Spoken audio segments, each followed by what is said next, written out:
Hello, welcome back to the reading of the poem of the Man God, written by Maria Valtorta, Volume 3. Chapter 364, Part 3, at Gethsemane, at Bethany.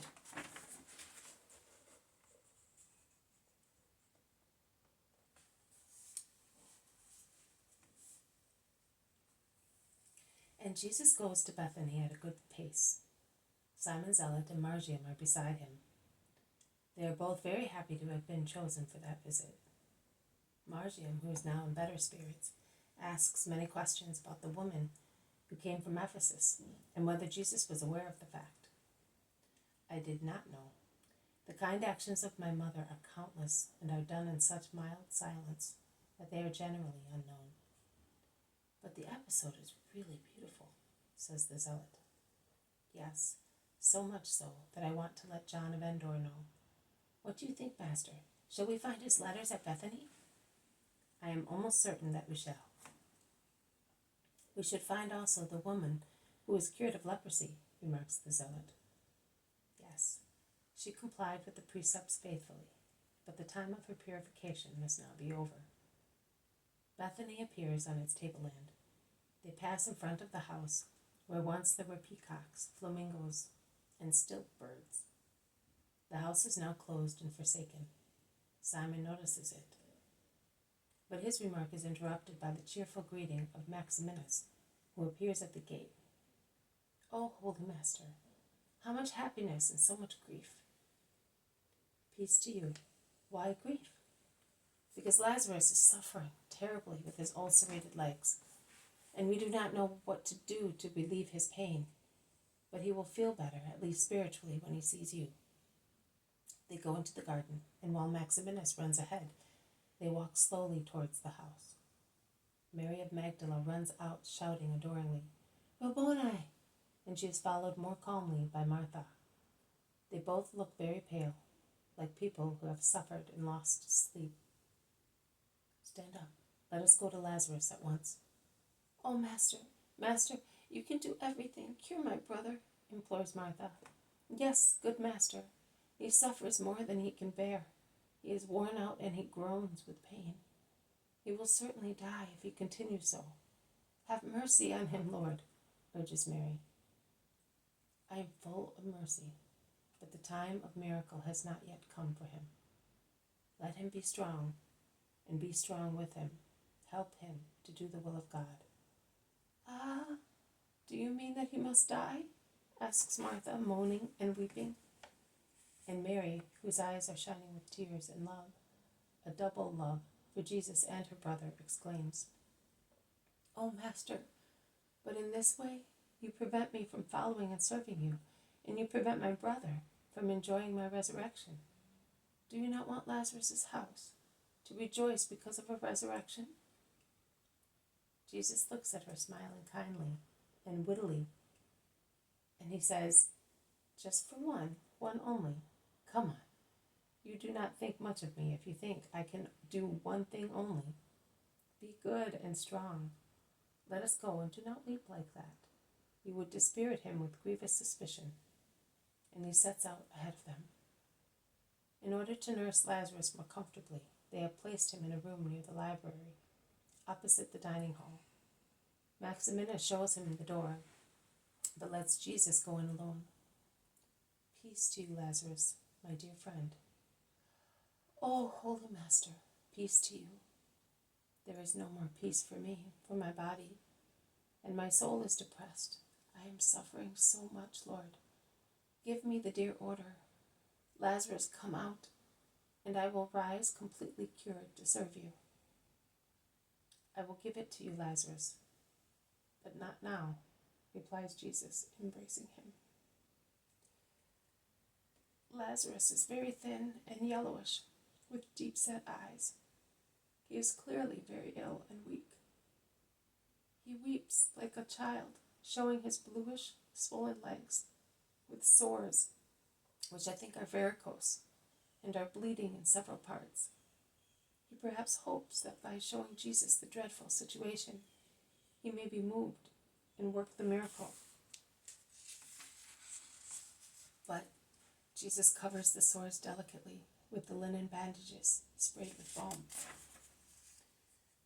"Have you come to stay here?" asks Lazarus disappointedly. "No, but I will come here frequently." "What? Are you not spending Passover with me this year either? I made them bring me here on purpose. At the Feast of the Tabernacles, you promised me that you would stay with me for a long time after the dedication. And I will, but not now. Shall I annoy you if I sit here on the edge of your bed?" "Oh, no. On the contrary, the coolness of your hand seems to mitigate the heat of my fever." Why are you not staying, Lord?" "Because as you are tormented by sores, I am tormented by enemies. Although Bethany is considered to be within the limits for the supper for everybody, in my case it would be considered a sin if I celebrated Passover here. Everything I do is considered sinful by the Sanhedrin and the Pharisees." "Ah, the Pharisees. That is true. But in my house, then, at least that." "Of course, but I will mention it at the last moment as a precaution." "Yes, do not trust them. Everything went well with John, you know. Ptolemy came yesterday with other people, and he brought some letters for you. My sisters have them. But where are Martha and Mary? Are they not doing the honors of the house to you? Lazarus is restless, like many sick people." "Do not worry. They are outside with Simon and Marcia. I came with them. I do not need anything. I will call them." And he calls those who had wisely remained outside. Martha goes out, comes back with 2 rolls, which she hands to Jesus. In the meantime, Mary informs them that a servant of Nicodemus has said that he has come ahead of his master, who is coming with Joseph of Arimathea. And at the same time, Lazarus remembers a woman who came yesterday in your name, he says. "Ah, yes. Do you know who she is?" She told us. She is the daughter of a rich man from Jericho, who went to Syria many years ago when he was young. He called her Anastasica, in remembrance of the flower of the desert. However, she would not reveal the name of her husband, explains Martha. It is not necessary. He repudiated her, and thus she is only the disciple. Where is she? She was tired, and she is sleeping. She had a hard time during the last days and nights. If you wish so, I will call her. No, let her sleep.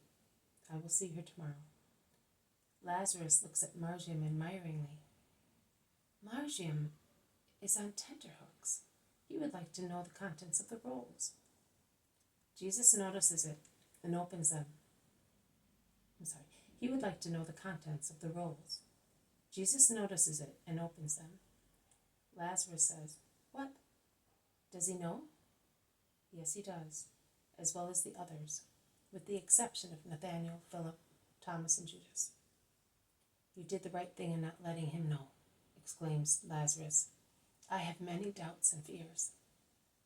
I am not unwise, my dear friend, says Jesus, interrupting him, and he reads the rolls, and then he relates the main pieces of news. That is, that the 2 have settled down, that the school is thriving, and that everything would be proceeding very well if John's health were not declining. But he can say no more because they are informed of the arrival of Nicodemus and Joseph. May God protect you, Master, always, as this morning. Thank you, Joseph. And you, Nicodemus, were you not there? No, I was not.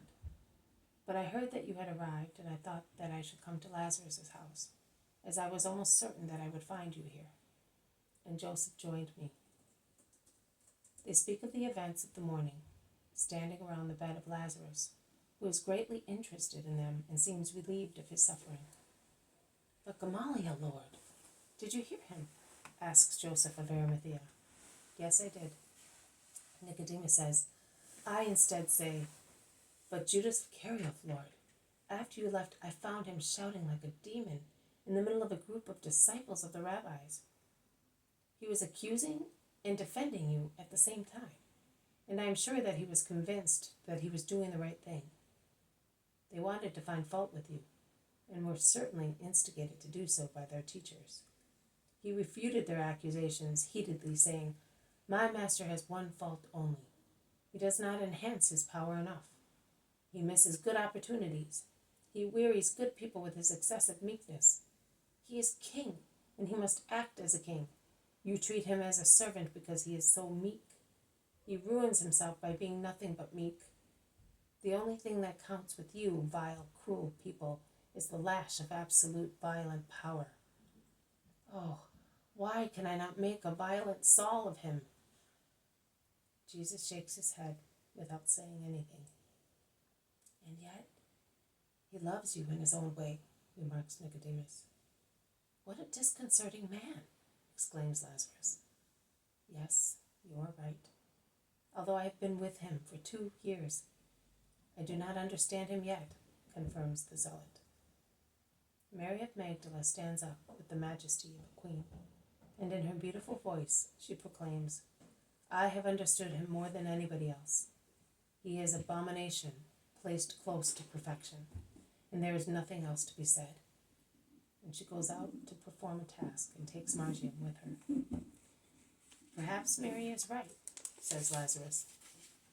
"I think so too," says Joseph. "And what do you think, Master?" "I say that Judas is a man, as Gamaliel is, a limited man close to infinite God. Man is so limited in thought that unless he breathes in a supernatural atmosphere, he can accept one idea only, with which he becomes encrusted and remains forever. And he does so, even against evidence, stubbornly and obstinately, even out of faith in what has struck him most. Gamaliel, after all, has faith, like few people in Israel, in the Messiah, whom he recognized, and of whom he got a glimpse in a child, and he is faithful to the words of that child. And the same applies to Judas, saturated as he is with the Messianic idea, as most people in Israel entertain it, and in which was confirmed by the first manifestation he had of me. He sees and wants to see Christ as king, an earthly, powerful king, and he is faithful to such opinion. Oh, how many, even in future, will ruin themselves because of an erroneous concept of faith, stubborn against reason. But what do you think? That it is easy to follow truth and justice in everything? What do you think? That it is easy to reach salvation just because one is Gamaliel or the Apostle Judas? No, I solemnly tell you that it is easier for a boy, for a common believer, to be saved than it is for one elevated to a special task or mission. Generally, the pride of their vocation overwhelms those who are called to their special destiny, and such pride opens the door to Satan and rejects God. It is easier for stars to fall than it is for stones. The cursed one strives to put stars out, and he insinuates himself crookedly to lever up the chosen ones and thus overturn them. If 1,000 or 10,000 men fall into common errors, their ruin affects them only. But if one appointed to a special destiny falls and becomes the instrument of Satan instead of God's, his voice instead of mine, his disciples instead of mine, then the ruin is much greater and may even bring about deep heresies which injure countless souls. The good I give will bear much good if it falls on humble ground, which will remain humble. But if it falls on proud ground, or which becomes proud because of the gift received, then the good turns into evil. Gamaliel was granted one of the first manifestations of the Christ. It was to be his early call to the Christ. That is why he is deaf to my voice calling him. Judas was granted to be an apostle, one of the 12 apostles among the thousands of men in Israel. It was to be his sanctification. But what will it be? My friends, man is the eternal Adam. Adam had everything. Everything except one thing. He wanted that one, And if man would only remain Adam, very often he becomes Lucifer. He has everything except divinity. He wants that. He wants the supernatural to astonish, to be applauded, feared, known, celebrated. And in order to have something which God only can give gratuitously, he embraces Satan, who is the monkey of God, and gives simulated supernatural gifts. Oh, how horrible is the fate of those demons. I leave you, my friends. I will withdraw for a little while. I need to concentrate on God. Jesus, who is quite upset, goes out. Those who are left, Lazarus, Joseph, Nicodemus, and the zealot, look at one another. Did you notice how upset he was? Joseph asks Lazarus in a low voice. I did. He seemed to be seeing a dreadful sight. What could be worrying him? Asks Nicodemus. He only and the eternal Father know, replies Joseph. Do you know what it is, Simon? No. He has certainly been depressed for months. May God save him. But hatred is certainly growing. Yes, Joseph. Hatred is growing. I'm afraid that hatred will soon overcome love. Don't say so, Simon. If that must happen, I will no longer ask to be cured. It is better to die than watch the most dreadful error. The most dreadful sacrilege, you should say, Lazarus. And yet, Israel is quite capable of that. It is ready to repeat the gesture of Lucifer by going to war with the blessed Lord, says Nicodemus with a sigh. Sad silence follows, as if each of them had a lump in his throat. It is getting dark in the room where four honest people are meditating on future criminals. This has been a reading from the Poem of the Man God, written by Maria Valtorta, Volume 3, Chapter 364, Part 3, At Gethsemane and Bethany. Thank you for listening. I will see you tomorrow. May God bless you, and may peace be with you.